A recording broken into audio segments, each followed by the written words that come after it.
June call-ups. We'll go over some of the top prospects who were just called up to action and the fantasy strategy behind them too. Plus, waiver wire, pitching preview, mailbag, and injuries. Pierre Camus of RotoBaller joins us next on Beat the Shift.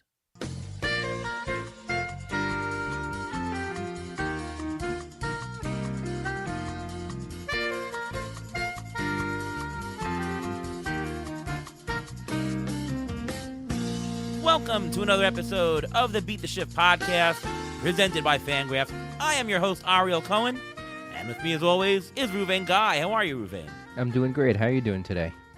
I'm doing pretty good. June is almost over, almost half the baseball season. How are you doing, Ruvain? I'm enjoying these games, watching all these team players hit for the cycle, watching all the strikeouts and watching the home runs fly out. It seems like they're flying out at a much faster pace than they were earlier in the year.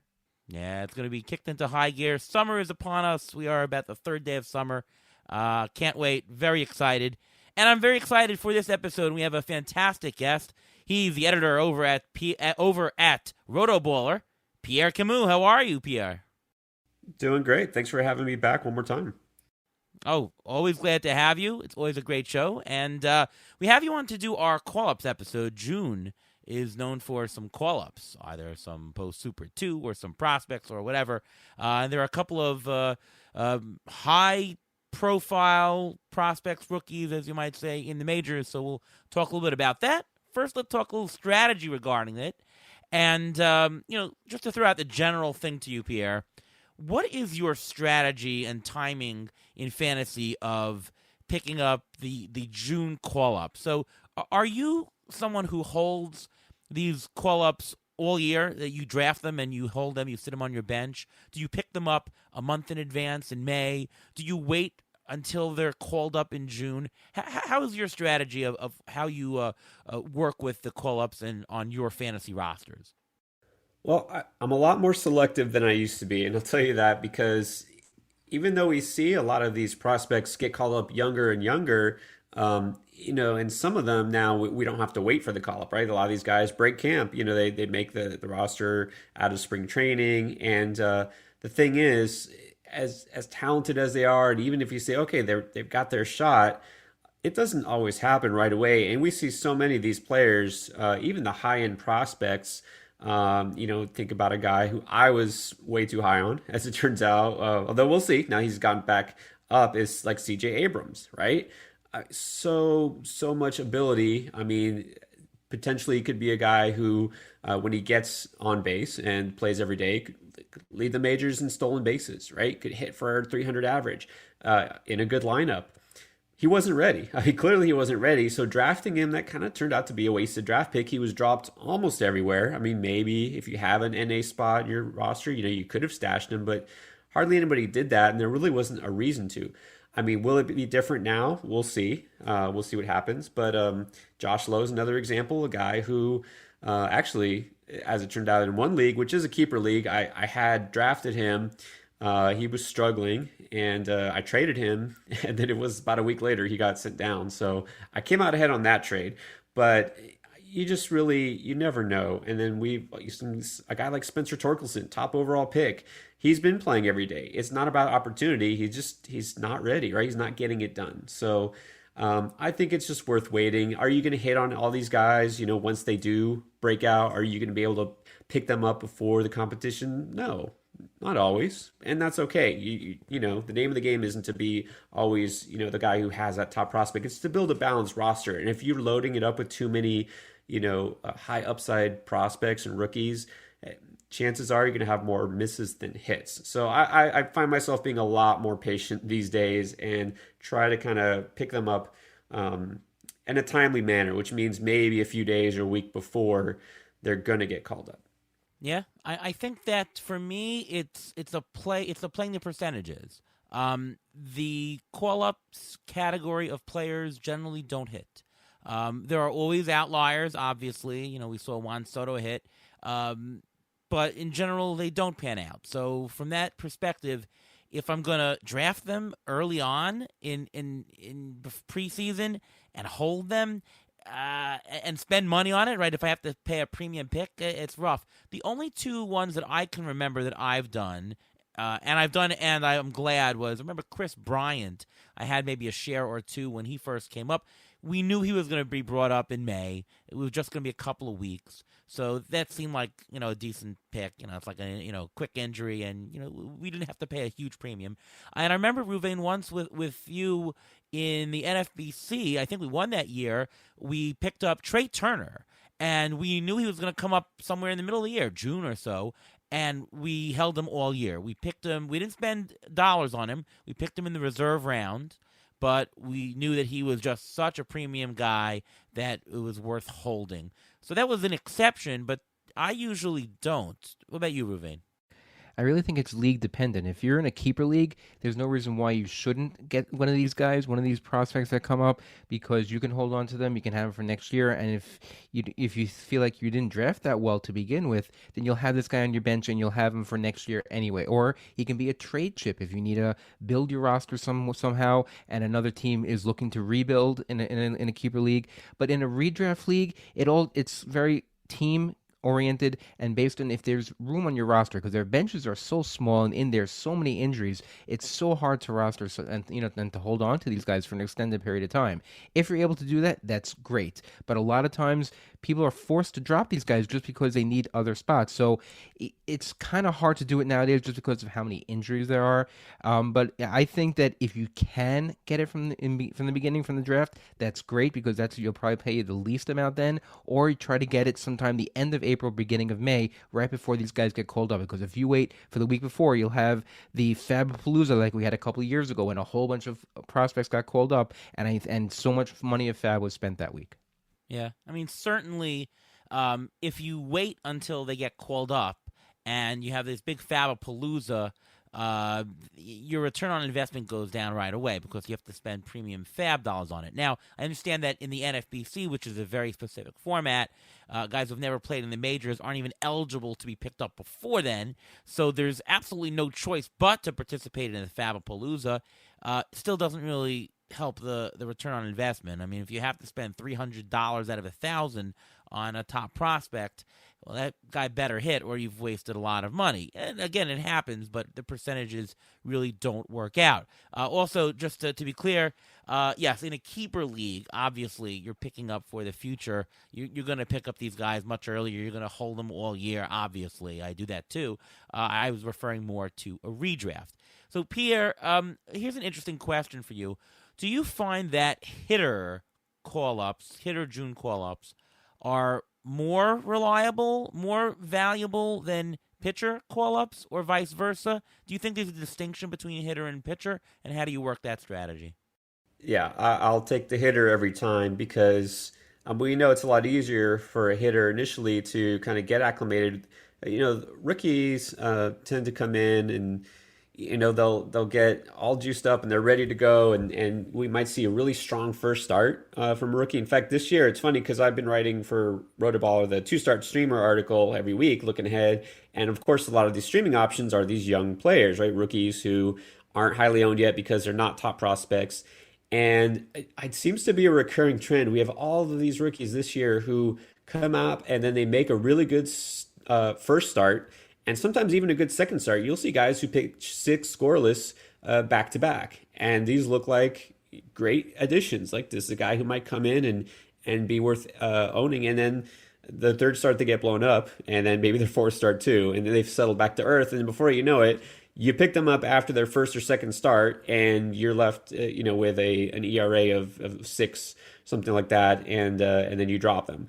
So it's just so risky with pitchers because all it takes is really one bad start to hurt your team as opposed to helping. And then with hitters, it takes a little bit longer. Even if a guy's slumping or struggling, you can switch him out. If they give you at least some counting stats, that helps you. But I'm always going to lean towards the hitter. It's just a lot safer in that sense. Yeah, I was about to say something very, very similar. And I've noticed that with the pitchers, that you get 2, maybe 3 starts where they look really good and they hit the wall. And all of a sudden, what the heck, they have the clunker, and it just, whatever gains they had you just lost from that third and subsequent outing. And you're right. Often you pick them up after they've started once or twice, so you don't even get the good part.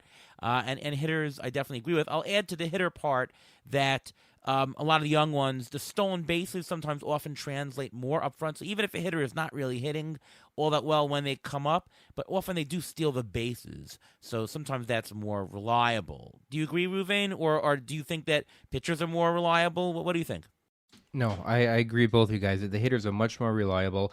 And I'm sorry, the hitters are much more reliable. The hitters, they're usually called up when they have a set role. You know why they're going to be called up. They're being called up because they are quote unquote ready, and they are in most cases going to get an everyday job. Cj Abrams, again, we mentioned him already. He may not be that person because he's sort of left on the bench right now based on how the Padres are playing everything, but still, most players, when they're called up, like an O'Neal Cruz, there's no one blocking him. He's going to play 100%. When the pitchers are called up, you don't know if it's going to be for a spot start. You don't know if it's going to be if it's for an injured pitcher who's coming back. Plus, if they get called up later in the year, if you're going to spend so much money on a prospect at this point, you have to make sure you're going to get your value for it for the player.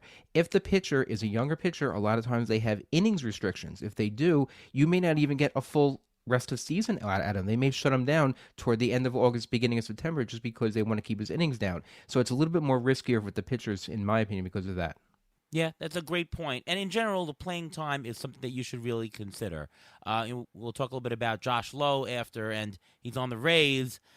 He's up for a replacement of an injury currently, but is he going to stick? You always have to worry what the Rays do in general.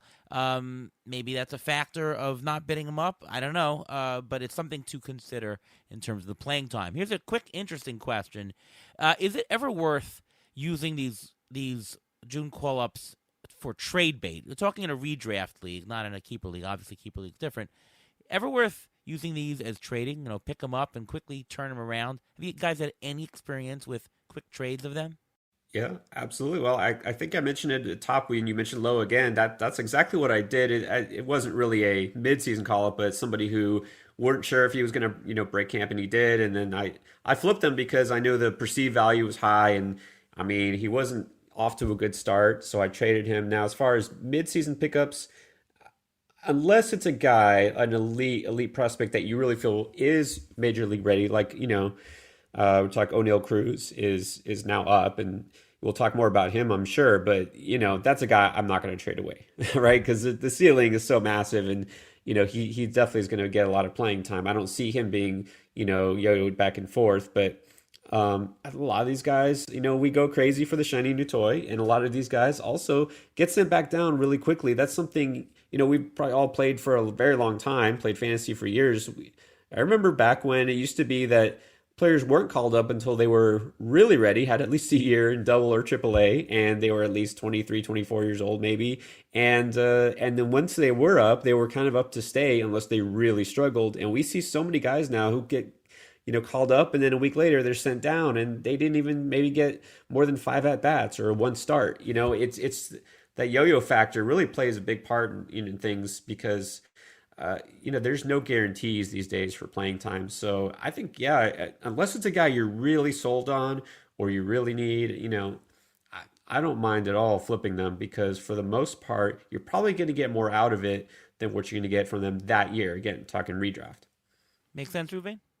Yeah, I think the only reason why you'd actually flip them, or when you should flip them, is before they're actually called up, because that's when their value is the highest. I mean, take a prospect like Jared Kelenic. He came up last year, and people were all over him. They wanted him in drafts. They wanted to trade for him, and that's the time to get him. Then all of a sudden, he started not performing well. His value went down and went down and went down. Their highest value is before they come up, because that's why they're called prospects. Prospects, I actually looked up what prospect means. Prospect comes from the Latin term prospectus, which means view or outlook. A prospect is still a way of looking ahead and expecting good things. It's like potential in that it's something that might be but isn't yet, and that's what we're looking for in a player. That's exactly what we're looking for a player, and that's what we're when you're picking these players up for fab money.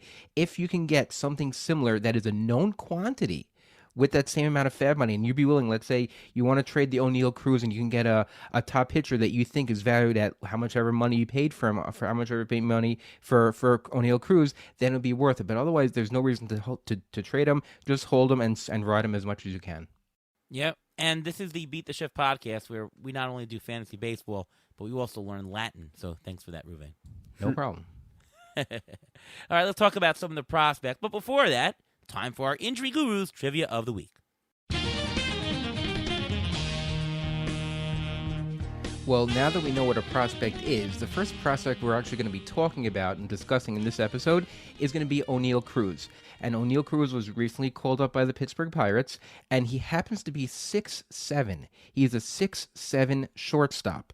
So my trivia for the week is this. There have been, recently, only 5 shortstops that were 6'3" or higher. Can you name them? 6'3" or taller, I'm sorry. In overall, in general, I went back as far as I possibly could. Shortstops usually are not that tall. O'Neill Cruz is 6'7". Can you name 5 shortstops? This is in the past. It doesn't have to be current. Wow. 5 shortstops who are 6'3" or taller. Oh, man. We need some Jeopardy music for this one. It'll take a while. Let's see. 6'3" or taller. Think recent. I'll give you a hint. Right. A couple of these played in the 20 teens, early 2000s, and one of them played in the late 80s, early 90s. Let me throw out Cal Ripken Jr. He was in the tallest. Cal Ripken Jr. was the tallest shortstop until Really? O'Neill Cruz. Are you serious? He was 6'4". Wow. Oh, that's a good one. Okay, let's see. Somebody... Let's see. Not Derek Jeter. I know that Derek one. Jeter was 6'3". Really? Wow. There you go. You know who's Yes. tall? Troy Tulowitzki was pretty tall. How Troy about him? Tulowitzki was 6'3". There are 2 more. Oh, One of them you should get. One of them I doubt you're going to get. okay, let's see. My brother is 6'3". He doesn't count though. No, he doesn't count. Uh, Well, I'll give you the one you're not going to get. It's impossible. I don't think you're going to get it. Jordy Mercer was 6'3". He's a utility guy now, but he came up as a shortstop with the Pirates. And there's one more player who's 6'3". I'll give you another hint for him. J-Lo. A-Rod? A-Rod. A-Rod is 6'3". So both him and Jeter are the same height. Maybe that's Wow. one of the reasons why they didn't like each other, because they were just 2 good-looking shortstops, same height, same everything, and they're both played for the Yankees. But anyway, O'Neill Cruz, he's 6'7", which makes him a freak at That's a shortstop. good question, by the way. I had to find something with O'Neill Cruz, because when you look at him on the field, he doesn't look like he fits there. It's like having almost like an Aaron Judge type when you're infield. Is he going to stay at shortstop? That's the key question. But, I mean, he came up as a shortstop, and the Pirates are playing him at shortstop, and he was hitting the ball very hard. This year, he has the hardest hit ball in the majors or minors overall, 121 miles off the bat. I think it was last week or the week before in the minors. He's ready to go. He's a guy that if he's available, you should get him. Most leagues, he's not available, but otherwise, in the minors this year, he only batted .232, but with 9 homers and 11 stolen bases, he's a top prospect. And if you drafted him, hopefully you held on to him. Oh, yeah. I mean, you better hold on to him, because he actually had a pretty high ADP for a guy. I think most people did expect that he was going to, start the season basically holding down shortstop for Pittsburgh. And, of course, service time has its way. But I think here's the important thing so far. If you want to talk about small sample size, it's been, 3 games. But I think he's only struck out once in those first 3 games. And that's what a lot of people are worried about, right? He's going to swing and miss a lot. He has his length. He's got the massive power. But, of course, anybody with that kind of power, you're gonna have some, strikeout issues. Yeah, he'll have his share, I'm sure, but I don't think it's going to be significantly more than anyone else who has his type of power upside. And so far, he hasn't looked overmatched. And of course, they say so far, again, it's like less than 20 at-bats. But I think he looks ready. I mean, there's nothing that has shown that since he's been up that he's flinched. I mean, he made instant impact in his, I think, one game he played last year, and in his first game this year, he just looks ready. And there's really, I might sound weird for such a high prospect, there's no pressure on him because he's in Pittsburgh, right? There's no pressure to perform there. He can just swing freely and do his thing. So now that's a guy I absolutely think is worth holding on to. Yeah, he was my pick preseason to win Rookie of the Year. I just like his stuff. And from what I've seen so far, the most impressive thing is his defense. That arm is fantastic. I mean, he's throwing so hard over from shortstop. The highlights have been incredible. Now, he's been a high ground ball hitter in the minors, which is one of his issues.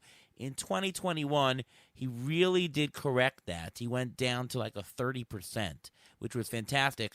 But he reverted back to that in the minors this year at 51.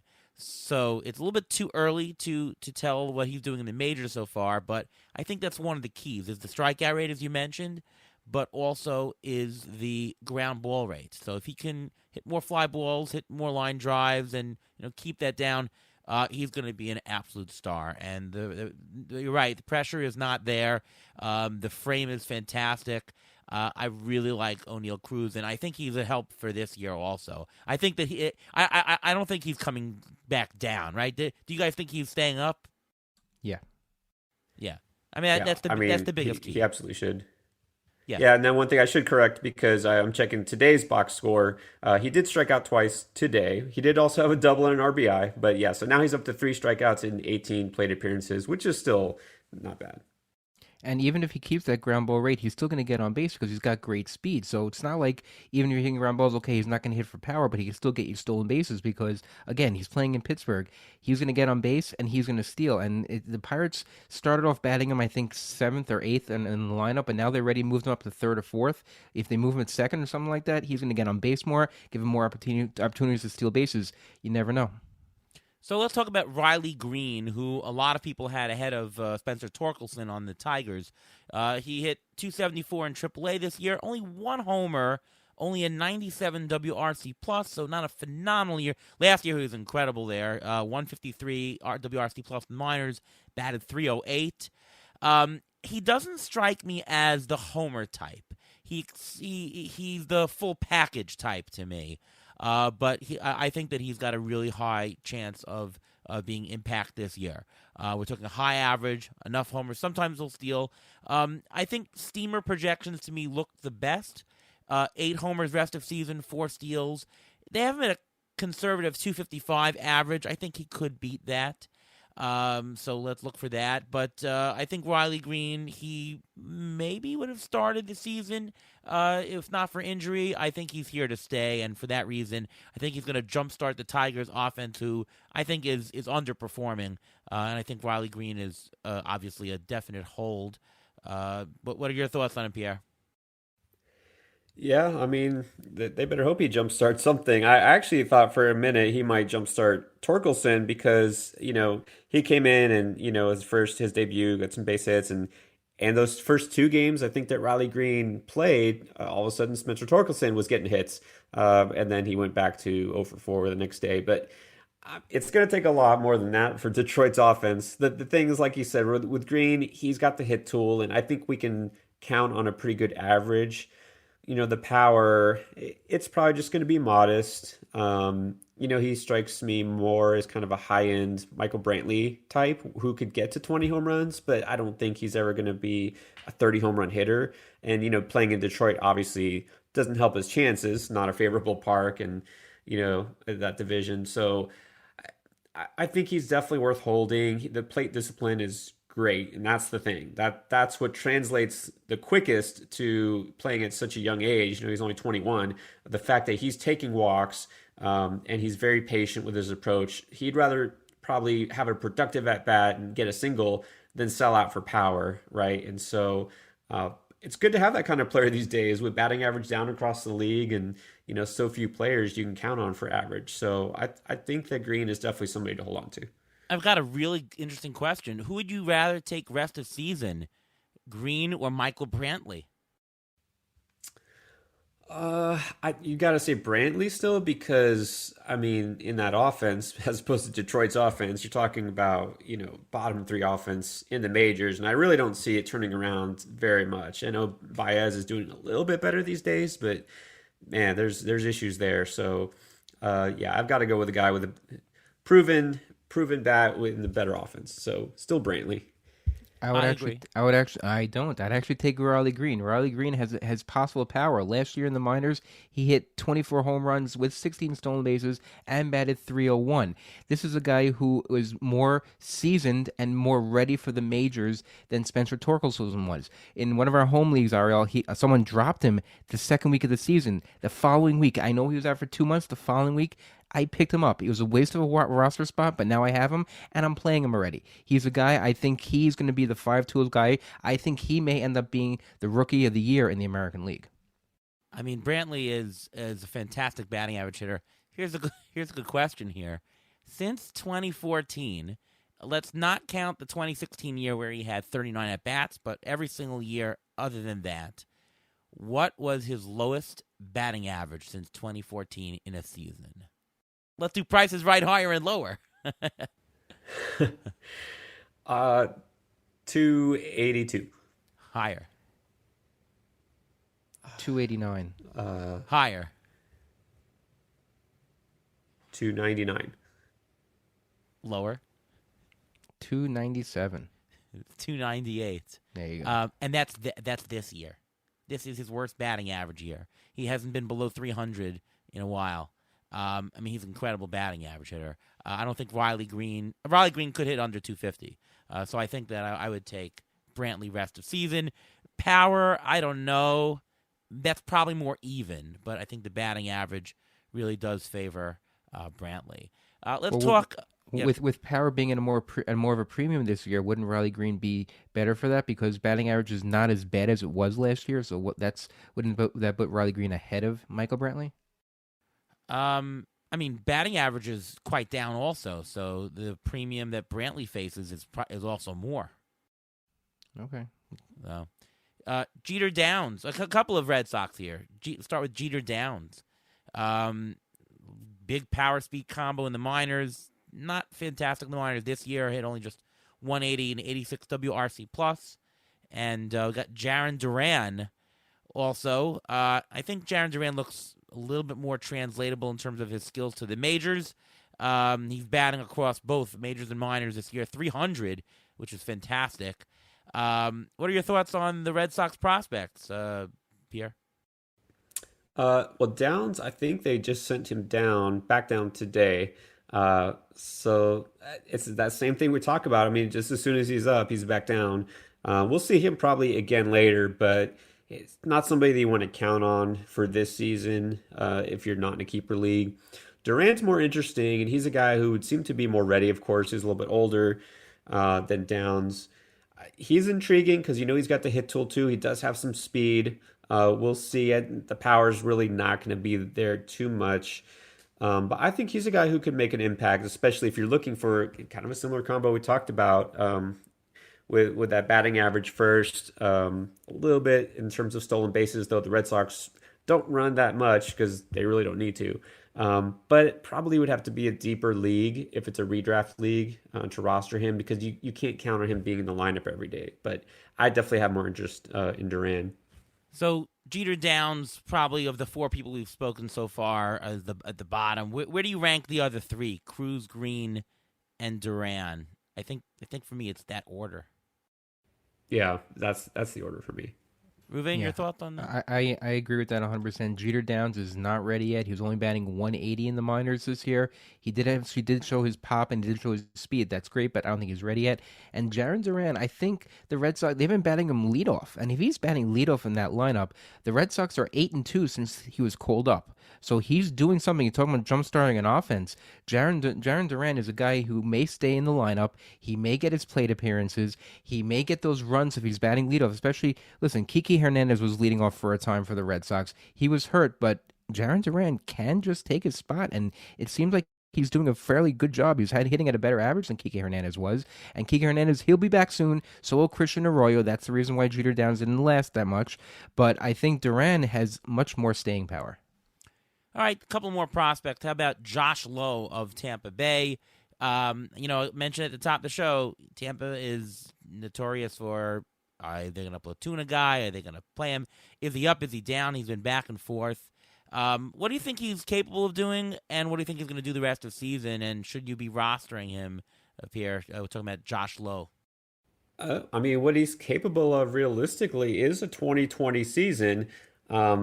I don't think it's going to happen this season, though, based on his apparent lack of readiness. He's striking out 37% of the time, hitting way below 200. And as of this week, his second, time back being called up, it's not necessarily going any better.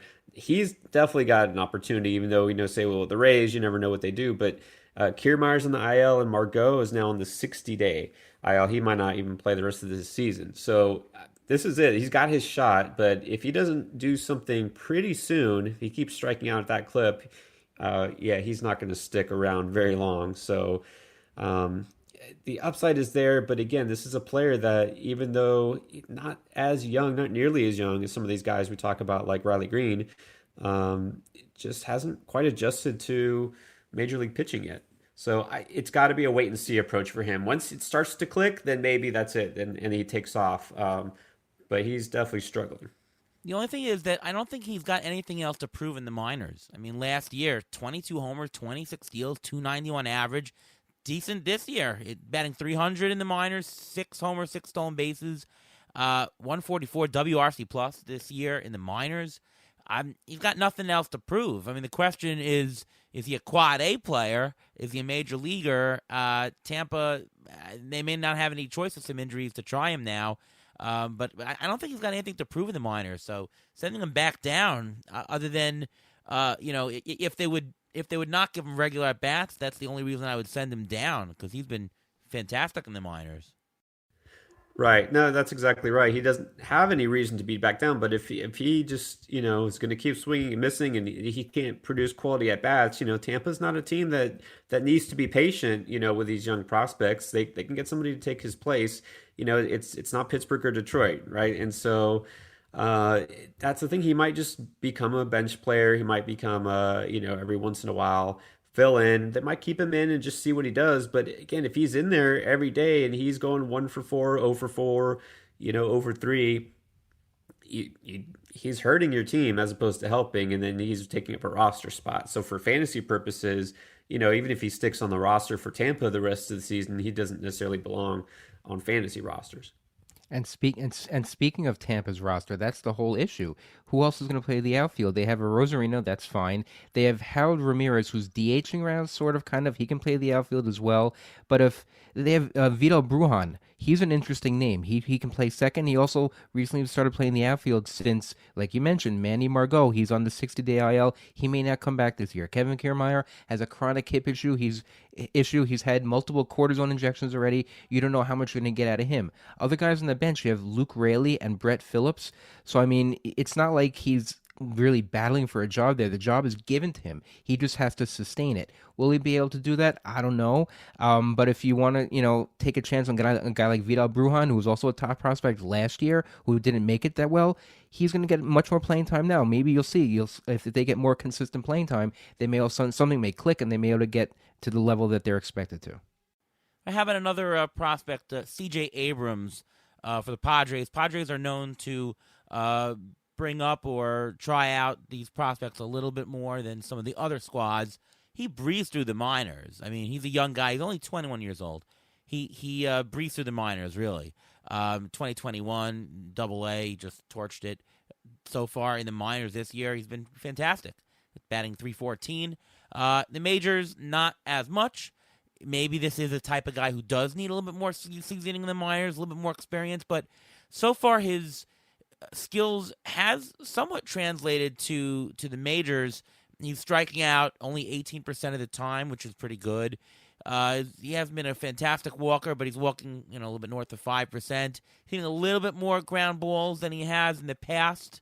But, is this somebody that, Padres are going for it now? They're not going to be able to rely on crappy production. So to me, I think Abrams, they're giving him shots and they brought him up again because he's been fantastic in the minors.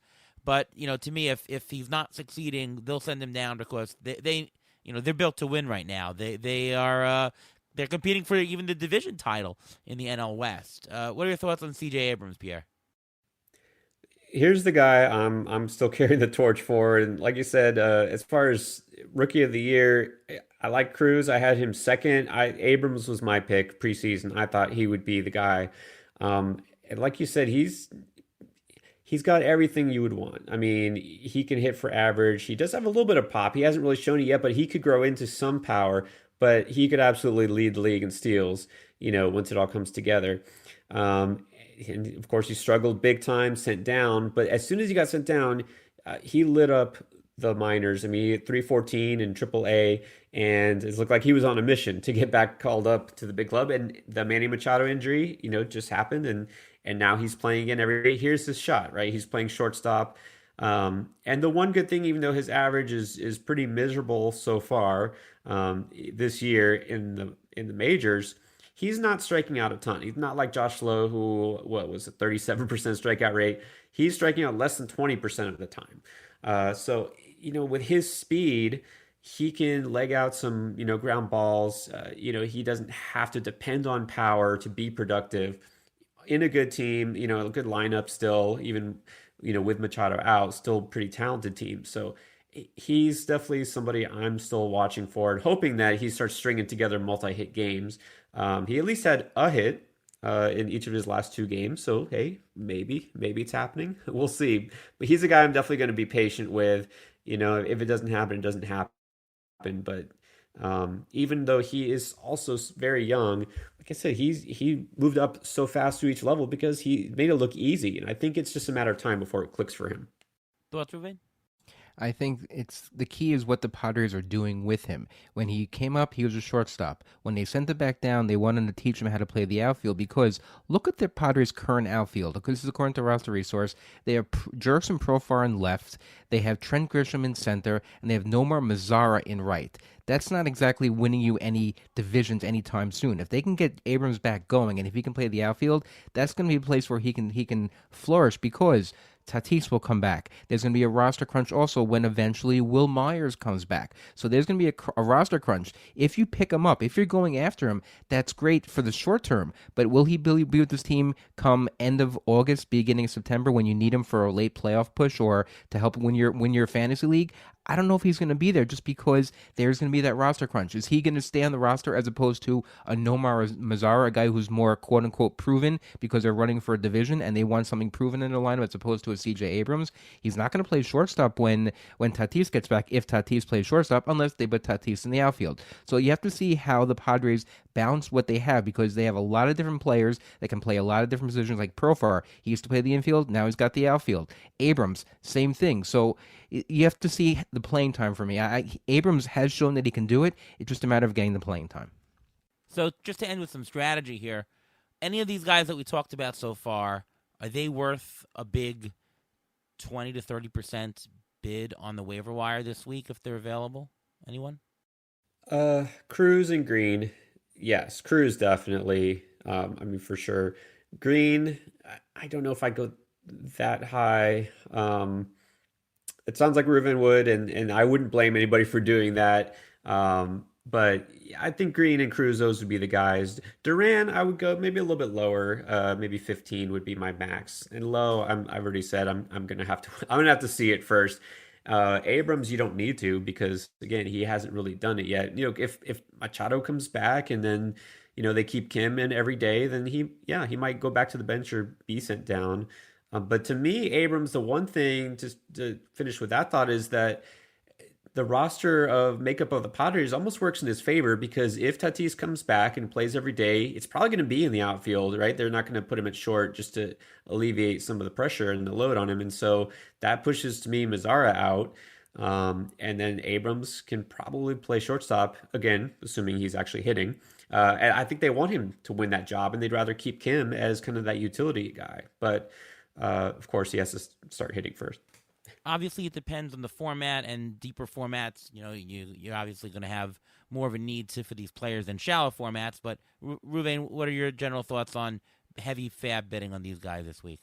Well, heavy fab bidding in most leagues that I'm in, I already own Cruz or Green, so I'm not going to spend anything on them. But yes, those two guys, 100%, I go in for. I think they're worth it, especially if your team is not doing that well right now and you need a jump start. Sometimes getting these guys, what if they do hit? What if they turn into the next Juan Soto when he was called up? What if they turn into the next Trey Turner when they get called up? And you don't want to miss that out. You can't miss out. Let's say someone picked up John Birdie. Look, he's leading the league in stolen bases already. If you picked him up, he can turn a team around just like that. These guys can do that as well. Jarren Duran, I think may be able to do that just because he's still batting leadoff and he's on the Red Sox. Lowe will get the playing time. Abrams, I'm a little bit more concerned about because without that whole roster crunch. And Jeter Downs, I'd forget about for this year. Yeah. The one thing I'd say, though, is that with Riley Green, I think he's got the highest percentage of success of all the guys we've talked about. But he's got the least unique profile. I mean, Cruz can steal some of the others can as well. Riley Green is not a big stolen base guy, and he's not a power guy. In a 12-team mixed league, for example, I don't know how unique he's going to be. Even if he, reaches 70% of his potential this year, he's not that unique a profile. Just overall value. I'm trying to think of a good comp, but I mean, it's not Michael Brantley. It's less. And what is Michael Brantley's value? $5 in a 12-team league. It's just not that thrilling. So that I would not spend a big fab bid on Riley Green in a more shallow or even medium format because I don't think it's a unique profile for what you get in fantasy. Like, how much worse is like Miguel Cabrera going to be, for example? I think, yeah, well, and that's kind of my issue. What I was mentioning, being on a team like that, Arlo, we've had the discussion before, and you've said this, and I love to quote you on this: is the most underappreciated because it's the least sexy category in a roto league is runs, scoring runs. If you're on a bad team, you're not going to score runs no matter how good you are because you need guys to drive you in. And Detroit is just one of the worst offenses in the league. He's not at this time, I don't think, hitting at the top of the order. And so if he's not getting you a lot in terms of home runs, that's debatable whether he can get to that point to become at least a quasi power hitter. But he's not stealing you bases. If he's not going to score a lot of runs and not necessarily drive in a lot of runs, he's really only helping you in batting average, and that's great, but it's not worth a massive bid just for that one category, kind of like you're saying. Yeah, and I don't know that he's going to actually give you batting average help. I mean, I think he'll be above league average, but I don't know he's actually going to help your fantasy team. I don't know. I mean, some of the projection systems have him at about 250. So to me, it's a gamble. I certainly would bid on him, but it's a keep honest type bid. I would bid 5 to 7% maybe. I would not spend more than that because, again, it's uniqueness of profile. And you're right, the runs matter. So I would say against it. All right, let's move on to some waiver wire. Who are you picking up this week? Could be anyone. Let's see what you got this week. Pierre, go for it. Who are your potential waiver wire pickups for this end of June pickup? Well, actually, we'll talk about another rookie who I don't know if maybe we shouldn't call him a prospect based on the definition Ruben gifted us with earlier because nobody was really watching Oscar Gonzalez. But he's hitting. I mean, he came out the gate and he's hitting almost every day. Out of his first 24 games, he only 4 times went hitless, and he's got a lot of multi-hit games, and he's showing power. And I mean, until he stops hitting, I think you have to take him seriously. And I actually picked him up out of more desperation than anything a couple of weeks ago in RotoBaller Expert League, and I've been rolling with him, and he's helping. So, you know what? Just the last, week alone, he's got a couple home runs, 6 RBIs. I mean, I'm going to keep going with him, and nobody seems to be really paying any attention, which to me is a little bit shocking. And then I know it's probably not very likely, but in some leagues, in a lot of leagues, Fran Reyes was dropped because, well, he was struggling pretty badly and then got hurt. So if he was dropped, I think now's the time to go and pick him up. Go for the Indians there, apparently. Ruben? Yeah, I got a couple of guys. First of all, Danny Jimenez is on the IL with an injury, so the Oakland Athletics need a closer. My guess for the closer is going to be AJ Puck. He's a lefty closer in Oakland with a beard. I'm getting a little Sean Doolittle vibes going there. He's so far this year, even if he doesn't close, he's gone 28 innings with 26 strikeouts, an ERA of 1.93 and a WHIP of 1. So those stats are good. He's only owned in 15% of leagues right now. So if he can get you he can vulture a save here and there for the Athletics. I know they're not that good, but he still can vulture a save every once in a while. He's a guy to look for. Another guy, people probably forgot about him, Eddie Rosario. He's only owned in 50% of CBS leagues. He's beginning a rehab assignment soon, which means he's going to be back in about 2 weeks. If that's the case, and you want to take a chance on him, he could get his vision corrected. Maybe he'll start hitting again. He's a guy to get, and if you can get him now cheaper as opposed to waiting when he actually comes back. A guy I mentioned already, Harold Ramirez. He's only 5% owned in CBS leagues. He's going to get a lot of playing time. In the last week, he had 8 for 19 with a homer and 4 RBIs. That's a 421 average. And with more playing time coming up, he's a guy you can get cheap, and you can probably get more production out of him to start with than Josh Lowe. Another guy I have to mention because he's a Met, and he's another guy who was called up, Dom Smith, only 11% owned in NFBC. He was hitting under 200, which is why he was sent down. Then in the minors, he batted .266 with 2 homers, 3 stolen bases, and 10 RBIs. He just needs consistent playing time, which he may get. J.D. Davis can't always seem to stay healthy, and if they want to play him, if he starts hitting, he's a guy who can help you with batting average. He's a guy who can help you with runs. Strong side platoon for along with J.D. Davis. Hey, maybe they have better alarm clocks for Dom Smith in the minors than they do in the majors. Maybe that jump-started him. Funny you mentioned Eddie Rosario, and we had Ellen Adair on 2 weeks ago when we talked about him, and we were all like, he's probably not going to be worth very much at the end of the year. But I guess he's more ready than you think. Is that what your change is here? I think he's going to be ready to play sooner than we think. I think he's going to be available, and if you want to take the risk, I'm not saying he's going to be good. I'm saying he's going to be ready to play. So in 2 weeks or 2.5 weeks, 3 weeks, he should be called up. And if you want to get him and you want to have him on your roster and you want to take that chance, you want to take that flyer, now's the time to do it because you'll pay minimal on the fab wire. Yep. Well, I love Eddie Rosario. I'm going to mention 3 guys who are a little bit more owned. They're 45% owned on CBS, all of them. Start with another Brave. What about Adam Duvall? I don't understand why he's only 45% owned on CBS. What do you think you're getting out of Adam Duvall? Homers? He has 6 homers this month. He's batting .240 this month. His walk rate this month is 10%. He's got a 141 WRC+.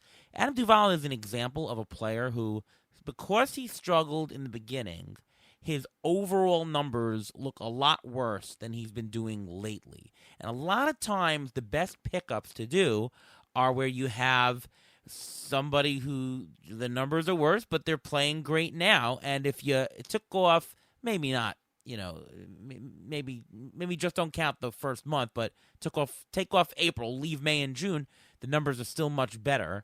And when you go to your waiver wire, and, a lot of times you want to say, all right, who's available? And you sort. Some of the choices are sort by year to date, right? And, who's got the most homers year to date? Great. But you also should really pick a little bit of a smaller horizon, maybe 28 days. I wish the providers would let you pick a little bit more of a range. Like on CBS, it's 28 days or 14 days. I'd rather have it go, give me 6 weeks, give me 7 weeks.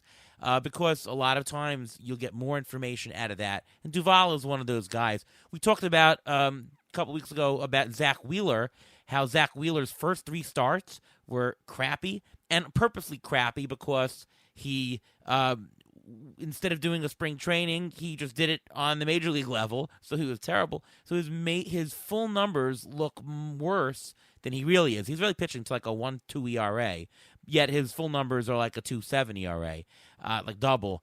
You should always realize that you have to look a little bit deeper than just the year-to-date numbers because you'll miss trends. The next 2 guys I want to mention, AJ Pollock. He's done good things in the past. This month, he's batting .321, 2 homers, 13 RBIs. He's heating up. He actually has a hit in every single game he's played in June but 2. White Sox have some needs for some players, and you never know. They do have a strong team when healthy. Pollock is a good source of run production metrics. You should consider him if he's available. And how about, I'll mention a closer, Sir Anthony Dominguez. You can get him now on the cheapish side if he's still available, possibly. I think that he's worth spending the $1 or $2 on Fab in a $100 Fab league.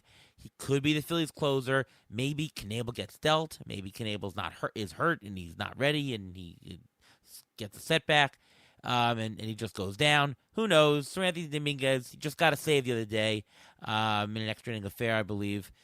Take a look at Seranthony Dominguez. Anyone else have any other ones to add?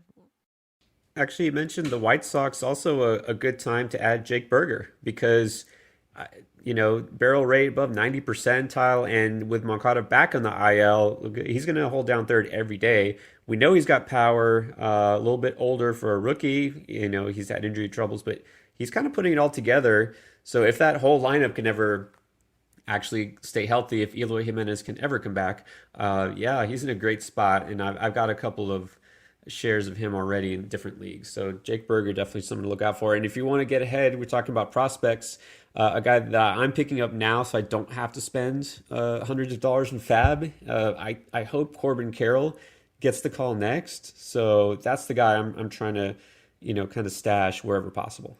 What are the chances that Carroll's going to get? I mean, he's obviously fantastic, and he's a guy who I think could really just stick right away. But why would they bring him up right now? Is there a reason? I mean, they need something to get excited about in Arizona, don't they?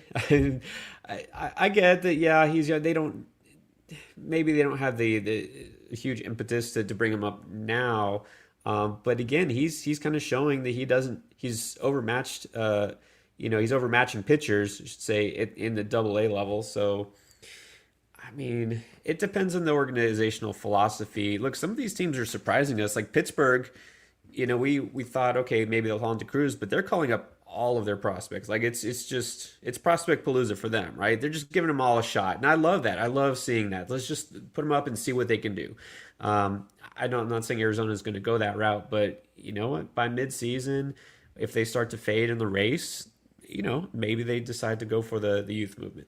And Corbin Carroll's stat line in AA right now, 318 average, 16 homers, 20 stolen bases, 39 RBIs, and that's in 56 games, 269 plate appearances, which is really good. And his walk rate is almost 15%. His strikeout rate's at 24%, which isn't great, but it's been steady throughout his entire minor league career. So he's shown, consistent plate discipline, which is good for someone his age. He's very young. He's only 21 years old, so they don't need to call him up. They could wait a little bit. If he doesn't get called up this year, then he's going to be drafted next year in a lot of leagues because people think he'll be brought up next May. That's probably what will happen. Yeah, I don't think he's going to be brought up this year. I think that he's only in AA. I think that maybe the second half of the season they'll throw him in AAA, and maybe he gets a shot to make the team outright. Maybe they bring him up early on next year. I just listen, if you can get him cheap and you have the room, God bless. Why not? I just think that the probability is lower on him to be called up because of the situation. Although if he did get the call up, he's excellent. So maybe in like an NL only league, I can see it more. In more shallow leagues, just because the probability of him actually coming up is low, I'd probably stay away. Again, stay away not because he's not good, just because he's not playing. It does happen. The comp I'll use though is think about Michael Harris with the Braves. Nobody expected him to get called up in his exact same situation. He hadn't gone past AA, and his first taste of that was this season. I mean, that took everyone by surprise. And he's stuck, and it looks like he belongs definitely, and he looks like he's going to stick even if Rosario comes back. I don't think that's going to push Michael Harris down, considering he's hitting 333. So there's sort of a precedent this year, and Atlanta's a team that, even though obviously they've had some injuries there in the outfield, that's not a team you would expect to reach down to such a young player to fill that spot. So, we'll see if Arizona does it. Not saying they'll follow suit, but it seems like that's a little bit more common these days. All right, how about a couple of pitcher preview for this week? I got to tell you, it's pretty dry. I've struggled to find anyone who's not like picked up in a league that's, oh wow, this is intriguing. Anybody find anything, Pierre? Waiver wire. It depends how deep your league is. Look, this week you're absolutely right. Looking at the waiver wire, it's tough unless you're possibly you can get a guy who's around the 50% ownership mark. And I'll talk about George Kirby again because I feel like I talk about him all the time, wherever possible. I don't know why he's still kind of under the radar. This guy he doesn't walk anybody, right? That's what you want, a guy who can command the strike zone. Favorable situation, obviously overshadowed by Logan Gilbert there, but I love what he does. He pounds the strike zone. He induces a good amount of soft contact. So if he's still out there, which apparently he is in pretty much half of fantasy leagues, I would definitely go ahead and add him. I would say the same with Taijuan Walker if he's available, although I doubt that's probably less likely. If you're going to really reach down further, you could take a chance on a guy and see if he's put it together, like Daniel Lynch. Looked really good in striking out batters last couple starts, and he has a pretty good schedule this coming week. Obviously, there's risk there, but hey, it's the waiver wire. All right, Ruvain. I'm going to go to the Beltway for both of my picks here. I'm going to go with Tyler Wells first, who's a possible two-star pitcher. I've mentioned him before. In his last 3 starts, he's got 11 strikeouts in 17 innings, but he's got a 2.12 ERA, and he's got 3 wins in his last starts. He is facing George Kirby, possibly, and another matchup possibly with Minnesota. Both are away, so it's not that bad of a play right there. He's only 23% owned in CBS leagues, so he should be available. And another guy who's very similar to him, very similar to his pitching style, is Eric Fetty. He's only 8% owned. He's a possible two-start for two-start possibly against Pittsburgh and Miami. That's pretty good. His last 3 starts, he's 2-1 with a 3.18 ERA, 12 strikeouts in 17 innings. So if you want a guy for possibility for wins, even though he's on the Nationals, he's not playing 2 great teams, and he's pitched pretty well recently. Yeah, Fetty is the guy that I zoomed in on as matchups, done well lately. That's like the only guy. I really can't find anybody that I think is not owned. John Gray, 70% owned on CBS. He gets Kansas City, and he's 2-start against Baltimore, Minnesota. He's heating up. To me, that's about it. Fetty is really my only pick for this week. Let's do Mailbag. 2 questions here. First, from Gammon, he asks, what is your first point to address or strategy if you are in last in both average and in homers in a 5x5 Roto League? Do you sell out for pseudo sluggers like Vogelbach, Odor, or focus on rostering contact hitters like Hernandez or J.P. Crawford? It's a tough question, Gammon. The thing is, I just want to point out, whatever the answer is in terms of what players are, being in last place in a Roto League is not the focus that you should have. It's about the marginal points surrounding you. So if you're in last place and there's 4 teams that are really close right above you, it's very different than there are 14 that there's nobody right above you that, oh my goodness, you're way, way, way out ahead. Because then you're talking about punting strategies, you're talking about other things. It really depends. You can be in first place and be way ahead and say, all right, now I can relax homers if I'm way ahead. Or if you're in first place and there's guys really right next to you, well, then homers become really a big deal, right? It's not the first or last place. It's how close everybody else is to you, up or down, right? Because you can gain points, lose points quickly. As far as what to do, if you have issues in both average and homers at the same time, you're playing just value. You're playing people for value, right? If you can't point to a category and say, well, I can really relax this one, you're just going to, in the month of June right now, you're just going to play the better values. I don't think there's another way to play it. So I don't want to answer the question in terms of specific players, but I think that you got to, if you've got the double contest of issues, stick with value for now. Do you agree, Pierre? Yeah, it's hard to identify specific players who you say, well, this guy's going to, really boost me in this category.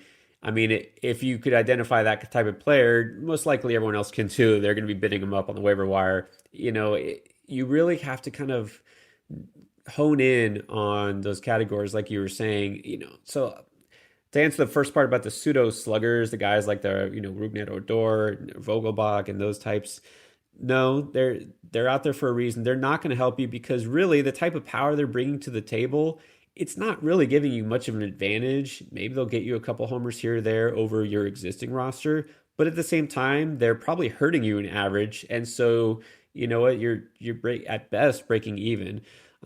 So I would say, kind of fittingly, based on the theme of this show, you might want to look at some of these prospects that are a little, less hyped, less owned, and look for them to boost you up. A guy like a Jake Berger, I mentioned, he can help you with power.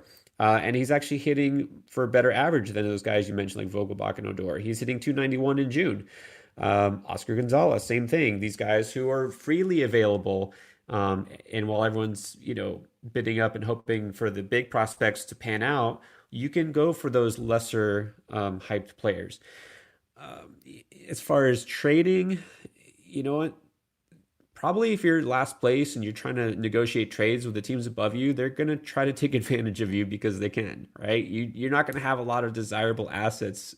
So it's really tough to try to trade when you're down in the standings. You're really going to have to try to take chances. You can maybe buy low on a guy like a veteran that you think you feel has a good chance of turning it around in the second half. I would say maybe a Justin Turner, Joey Votto, those kind of guys, because, other teams aren't too interested in holding on to them, right? So that would be your best bet. But again, you really just going to have to play it 1 week at a time. It's so hard to say who's the player who's going to help me, dig out of this hole and help me the rest of the season. You really have to just try to stream and play the odds each and every week, even if it's not a weekly league. How can I gain a few, stolen bases this week? Who's running a lot lately? Who looks like they have a favorable schedule? You kind of just have to really take it almost day by day.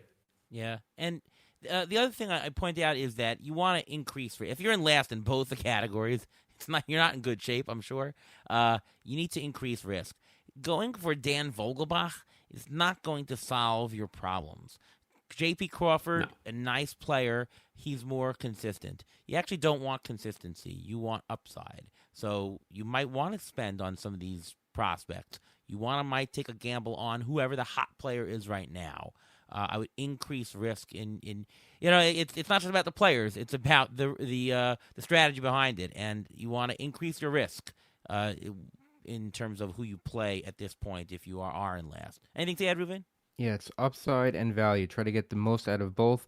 Those power guys, what are they going to do for you? You'll have them for a week, and you'll see a hot player on the waiver wire. You can get them next week also. So just try to get the hot hand, and just try to play the hot hand. If you're in last place in both those categories, you're probably not doing that well in RBIs and runs scored either. Which means that you just have to play the highest guy with the best guy with the best possible profit in the long run, which is the guy who has the highest ceiling. Interesting question from Danny. He asks, why are projection systems seeming to be pretty light on Alek Manoah? He still comes in ranked below people like Valdez, Bieber, Christian Javier. Is it ballparks? Is it strength of competition? Lack of strikeouts? Why is it such a big? And he posts on Twitter taking like the Bat X rest of season, and he's only like a $5 pitcher. It's a good question. I mean, I looked at what the rest of the season projections are, and Alek Manoah is the 27th ranked starter, which in a 15-team league, that's a number 2 starter. So it's not like the guy is ranked as crappy. I mean, number 2 starter is pretty good. But yeah, it's interesting that a bunch of other guys are ranked much, much differently than he is. Any feel for that? Maybe it has to do with strikeout rate. I don't know. His strikeout rate this year hasn't been fantastic. It's been only 23%, which is good, not great. I mean, again, he's ranked as a number 2 starter. I don't really see it as such a big issue. Maybe it's just a little bit more interesting. So Spencer Strider comes out higher than him. That's interesting. Chris Bassett comes out higher. Maybe it's the win. I think that it's not so much Manoah. My answer to you, Danny, is it's not so much that Manoah is at fault. Maybe the strikeouts play a little bit of a role, but I think it's everybody else has something else that in a 5x5 roto valuation is a little bit more. Bassett maybe have a more win total on the Mets for some reason. I don't know. Bieber, maybe his experience. Maybe he's got some better whip projections. Probably something different for everybody is my guess. That's my take here. And again, he's really not that bad when you're a number 2 starter. So, any thoughts on Manoah? Anybody? Well, one thing that jumps out is his Sierra is significantly higher. His ERA is too flat. His Sierra is 3.64, and that pretty much is what the projection systems have him at. Basically, is pitching to his Sierra, which means that ERA will jump. Doesn't mean it'll happen. He does have a sort of high strand rate, 81%. His strikeout rate isn't great, but it's not bad either. Manoah is a super talented guy. I don't think I'm too worried. Some pitchers just don't wind up regressing to what their expected stats are. So yeah, he's probably not going to pitch to a 2.0 ERA by year's end, but I think he's still solidly a top 20, 25 pitcher at the very least. That's a good point. I think the issue is how many innings he's going to pitch the rest of the season. I mean, I see here that all the systems seem to agree about basically on average how many innings he's going to have going the rest of the season. But last year he only threw a total of 130 innings. That's between AAA and the majors. He's thrown 81 innings so far. So let's say you get to the same mark that he got to last year. That's another 50 innings. But you don't know what you're going to get after that. You don't know how he's going to do once he surpasses that. Once he gets to 150, 160 innings, are they going to push him to 170 innings? Is he going to falter like some pitchers do? Like last year, I think it was Taijuan Walker. In the beginning of the year, he did great, but because he didn't have the buildup of innings, his second half of the season was nothing like the first part of the season. I think the systems are a little bit nervous about that, about how he's going to do as he pitches more and more. Yeah, I think though, Pierre, I think you've hit on it that we're talking about projections here, and projections have their way of doing it. And when you see that the ERA is so much better to date than the Sierra or the projected ERAs, I mean, like the bat projects a 3.73 rest of season ERA. Steamer's 3.88. I mean, that's a lot worse than his 2 ERA currently. So, that basically says that projections believe he's been overperforming, and they're going to knock him down a lot more than you would. Now, I personally think that he is going to beat his ERA estimators, just as Julio Urias does, just as Walker Buehler consistently outperforms him. But on a projected level, you're going to see that. Does that mean that projections for him maybe should be better? Maybe. I probably would take him over Chris Bassett right now. But I can see why the projection level does that. And it is probably a lot to do with what you said, Pierre, the differential between his performance and what he's projected to be. All right. Injury update, Ruvain, take it away. Okay, so we're going to start with a player who was already mentioned earlier. We're going to start with Yoan Mancada. He was placed on the IL with a right hamstring strain. He already missed over a month with an oblique issue. We don't know how long he's going to be out for. It seems like he can never stay healthy. It just seems like that if you've owned him in any leagues in years past also. He always has these little nicks and stuff like that he just can't stay on the field. Jake Burger, 100%. Pierre, you mentioned him. He's going to be filling in, and he's been doing so pretty well so far. Seiya Suzuki, he's been out for a month already with a finger injury. He began swinging again, and the Cubs have not said whether or not he'll need a rehab stint or not. If he will need a rehab stint, he'll probably be back in about 2 weeks or 10 days, 2 weeks. If he doesn't need one, he could be back as early as next week, so just keep an eye out for that. Marcus Stroman will stick with the Cubs. Marcus Stroman was scheduled to throw a bullpen session this week. They don't know how intense he's throwing right now because he's still recovering from right shoulder inflammation. He's unlikely to come back in at least another 10 days, 2 weeks. He's a guy, to me, he's a waiver wire guy at this point. If he's still on your roster, you could probably get someone off of the waiver wire a middle reliever who can fill in probably pretty well and wait until Stroman gets back because you don't know how he's going to do when he comes back. And I'm going to end with the Mets rotation, or the Mets rotation on the IL, I should say. Max Scherzer, he's expected back hopefully this Sunday, which is very possible. He may be on a pitch count, but there's no reason for the Mets to waste any pitch counts in the minor leagues anymore. He says he didn't sign to be a rumble pony. That's his quote. Jacob deGrom, he's already throwing more live batting practices. It looks like he may be on track to return sometime around the second week in July, around the All-Star break. That's my guess. If I had to get, if you had to tell me when is he coming back for sure, I would say he may be the first start coming out of the All-Star break. Don't be surprised about that. Another guy, Tyler McGill. what's going on with him. He's going to be shut down for at least another 4 weeks with a shoulder issue, which means you're not going to see him for at least another 6 weeks, which means you're not going to see him for a very long time. So if you really need a roster spot, he's a guy you can drop because this is the second time on the IL with a shoulder injury. You may not want to, hold on to him. You don't know how he's going to do the rest of the season. And Carlos Carrasco, he was taken out of his last start with a back injury. He's day to day. They're running out of Buck Showalter said at this day and age you have to have 7 to 9 starting pitchers. The Mets have gone through all of them already, so you have to look in their minor league system. They don't really have anyone else, so you probably have to look for the Mets to make a trade for somebody. So if you think you can get a guy who's on another team, trade for a guy who's on another team, you want to get wins, if you want to try to get a Luis Castillo, he's been rumored to go to the Mets. There are a lot of players who've been rumored to go to the Mets.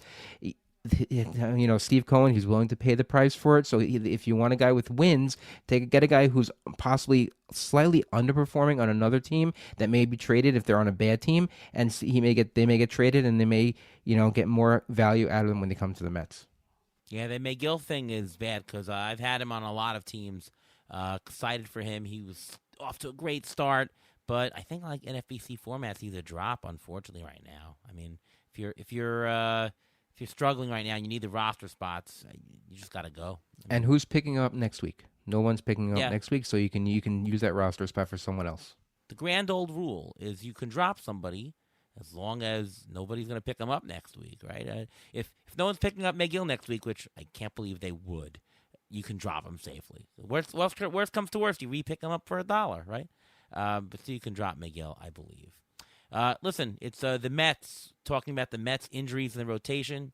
Feels like a regular season, right? Doesn't it? Yep. Yeah, this is like every year, and this is why I got into this, because the Mets always botch their injuries, but they seem to be doing a better job because they seem to be keeping it under wraps a little more. You're not finding out the information as freely as you had in the past. Just take a note of that. Great stuff. All right, Pierre, this was a fantastic episode. I knew it would be. A lot of great information about the call-up, some good strategy, excellent picks on the waiver wire. So I want to thank you very much for coming on the show, and please tell us what's going on with you and all things Pierre Camus. All right. Well, yeah, always a great time. So obviously rotoballer.com. You can check out my work. I do baseball and football. So I do 2 articles a week, and I already mentioned that 2-start pitchers, streamers, so looking ahead at the schedule as far as who you might want to add, get an advantage, especially if you need some help in pitching, and then look at StatCast for hitters. So that comes out on Mondays. So digging into some of those deep stats and some guys who might be surprising. We know the Aaron Judges and the Giancarlo Stantons, the guys who lead in the barrel rates, but when a guy like Jake Berger or someone like that, stands out, I try to point it out and see, okay, how can this help you? So I do those articles, football off season, and of course all the behind the scenes stuff. So there you have it. On Twitter, I'm at roto_chef. And that was a handle given to me by Scott Engel, of course, Scott the King himself. So it's got to stick. Definitely, you are cooking up some great stuff over at RotoBaller. Thank you. Ruvain, before we go, tell us about your stuff. You can follow me on Twitter at MLB Injury Guru, where I tweet out injury updates as they come, next player up as well. And you can catch my weekly article on RotoBaller discussing all the injuries I discussed today, as well as many others, as well as who's coming up next. Well, Pierre edits my stuff over at RotoBaller, too. That's also where I write. I also write over at Rotographs. You can follow me on Twitter at ATCNY. And, of course, you can listen to me right here on the Beat the Shift podcast, presented by Fangraphs, each and every week. Well, this was a fantastic show, as we've said once again. Thank you again, Pierre, for joining the show. And from all of us here at Beat the Shift, have a great time, and we'll see you next time. Thanks for listening. Bye-bye.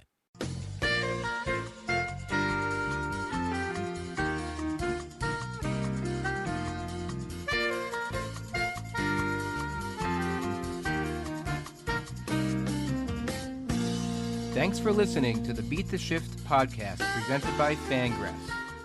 Follow us on Twitter at beat_shift_pod.